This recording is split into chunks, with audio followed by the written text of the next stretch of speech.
Hello friends, welcome to EduImprints. I hope you have subscribed to our YouTube channel and hit that bell icon so that you do not miss any of our videos on the channel.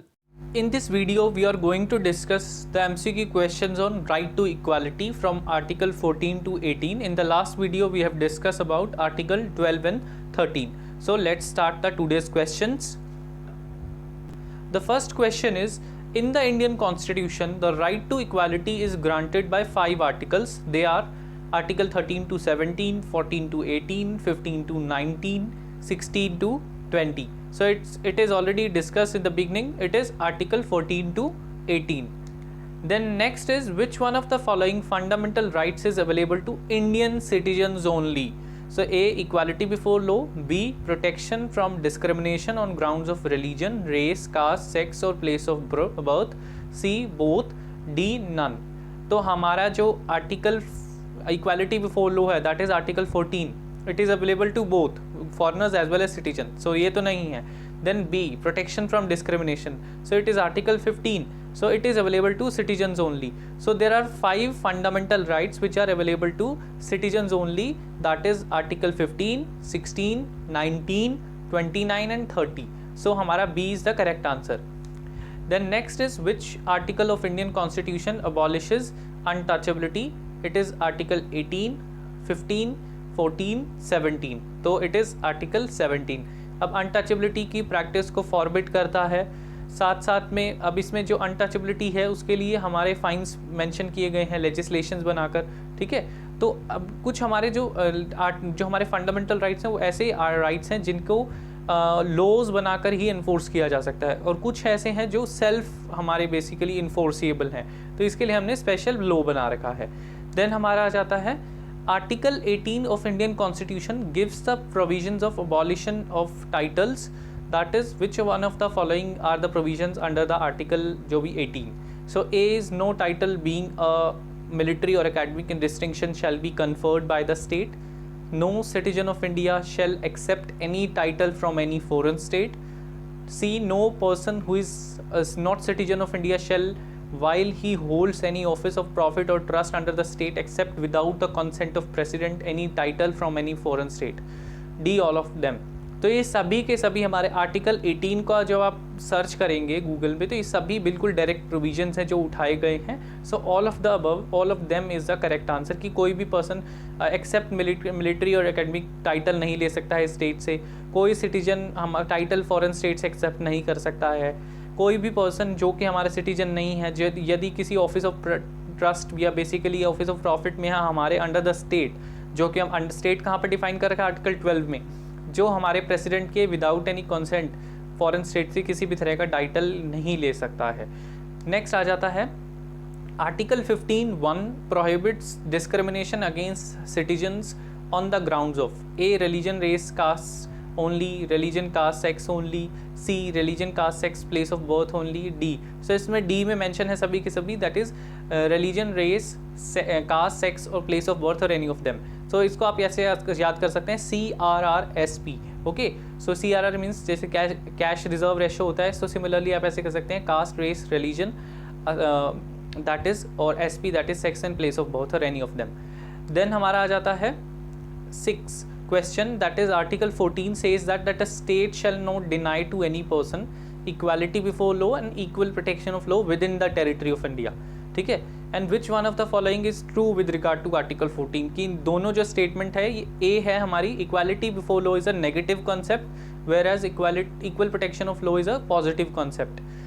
Second statement है concept of equality before the law is of British origin whereas equal protection of law is of American origin. तो ये दोनों सही हैं. ठीक है, because जो equality before law है वो मतलब कि एक नेगेटिव कंसेप्ट कैसे है, बिकॉज वो फॉरवर्ड कर रहा है कि भाई किसी हम कोई लॉ से ऊपर नहीं है, कोई नीचे नहीं है. ठीक है, सभी से सेम व्यवहार किया जाएगा.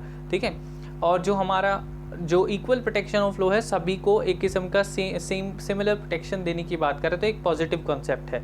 और ये दोनों को जो हमारा इक्वालिटी बिफोर लॉ है ये ब्रिटिश ओरिजिन से है, मतलब ब्रिटिश इंस्पिरेशन है, और जो इक्वल प्रोटेक्शन ऑफ लॉ है ये अमेरिकन ओरिजिन से है. देन हमारा आ जाता है clause 4 of article 15 has been added to the constitution by first amendment, second amendment, 4th, 6th. तो ये हमारा फर्स्ट कॉन्स्टिट्यूशनल अमेंडमेंट से आर्टिकल 15 के अंदर क्लोज 4 ऐड किया गया है, जो बात करता है स्पेशल प्रोविजंस जो है वो स्टेट बना सकती है for the basically advancement of socially and educationally backward classes, schedule caste and schedule tribe community, like हमारा फ़ी कंसेशंस हैं प्राइवेट एजुकेशनल इंस्टीट्यूशंस में इस तरह का जो हमारे रिजर्व कैटेगरीज के पर्सन्स होते हैं उनके लिए, ठीक है। सिमिलरली अब 4 है, 5th क्लोज है हमारा, बात करता है स्पेशली हम एजुकेशनल इंस्टीट्यूशंस के अंदर एक स्पेशल क्लोज दे रखा है सोशली एजुकेशनली बैकवर्ड क्लासेस और SC और SC पर्सनस के लिए हमारे क्लोज 5 ऑफ आर्टिकल 15 में। तो वो हमारे कौन से कॉन्स्टिट्यूशनल से ऐड हुआ है उसको कमेंट सेक्शन में बताइए। और लेटेस्ट जो EWS है वो हमारा 6th क्लोज है जो हमारी 103rd कॉन्स्टिट्यूशनल अमेंडमेंट से ऐड हुआ है। देन हमारा आ जाता है equality of opportunity in matters of public employment is the basic content of which one of the following article of Indian constitution 16, 17, 15 close 2, 16 close 4। तो इट इज़ आर्टिकल 16 जो कि बात करता है कि किसी भी पर्सन को हम डिस्क्रिमिनेट नहीं कर सकते, इनएलिजिबल नहीं कर सकते हैं on the basis of the grounds which are mention in article 16, ठीक है। अब उसके अंदर सभी के सभी वही ग्राउंड्स हैं जो 15 में भी थे, 2 हैं, जैसे डेसेंट और रेसिडेंस ऐड किया गया है। अब इसमें बात कर रहा है कि किसी भी पर्सन को हम एम्प्लॉयमेंट देंगे on the basis of his capability, on the basis of his skills, जो भी उसकी मतलब हमारी जो क्वालिफिकेशंस होंगी उसके बेसिस के ऊपर, ठीक है। उन जो पर्टिकुलर 7 ग्राउंड्स मेंशन किए गए हैं 16 में, उनके बेसिस के ऊपर हम डिस्क्रिमिनेट नहीं कर सकते हैं, सभी को इक्वालिटी ऑफ अपॉर्चुनिटी देंगे, समान अवसर प्रदान करेंगे। देन हमारा नेक्स्ट आ जाता है in making reservation for the backward classes the state can not ignore the of the rest of the persons civil rights, political right, economic rights, fundamental rights. So obviously it is fundamental right. D is the correct answer. Then next is the rule of law is found in article 13, 17, 14, 15. So it is article 14 rule of law बताया mention है हमारे Indian constitution में। जैसे rule of law है, rule of law क्या कहता है, जो कि एवे डाइसे ब्रिटिश ज्यूरिस्ट ने ये कॉन्सेप्ट दिया है, जिसके 3 कंपोनेंट्स हैं। बात करते हैं कि first of all absence of arbitrary power, कि हम मन मर्जी की कोई पावर नहीं है, यदि कोई पर्सन हमारे लॉज को वायलेट करेगा उसी को ही पनिश किया जाएगा, उसी को ही ट्राई किया जाएगा। सेकंड कंपोनेंट है हमारा इक्वालिटी बिफोर लॉ का, ठीक है, वो भी हमारा ब्रिटिश ओरिजिन का कॉन्सेप्ट है कि कानून के समक्ष सभी समान है, जो basically no person is above the law. Then the third component जो हमारा एवी डाइसे कहते हैं, वो कहते हैं कि जो इंडिविजुअल राइट है उसी से ही हमारा कॉन्स्टिट्यूशन बना है। The constitution is the result of individual rights.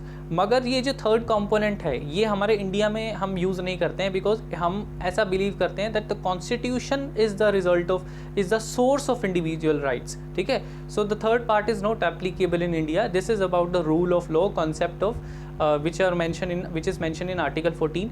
Article 14 से रिलेटेड आपने एक्सेप्शन याद रखनी है, जैसे 361 में गवर्नर और प्रेसिडेंट को बताया गया है, ठीक है, प्रोटेक्ट इम्यून किया गया है। उसको आप मेरी specific video you can watch in the Indian polity playlist is also given in the playlist of the channel, you can also watch that.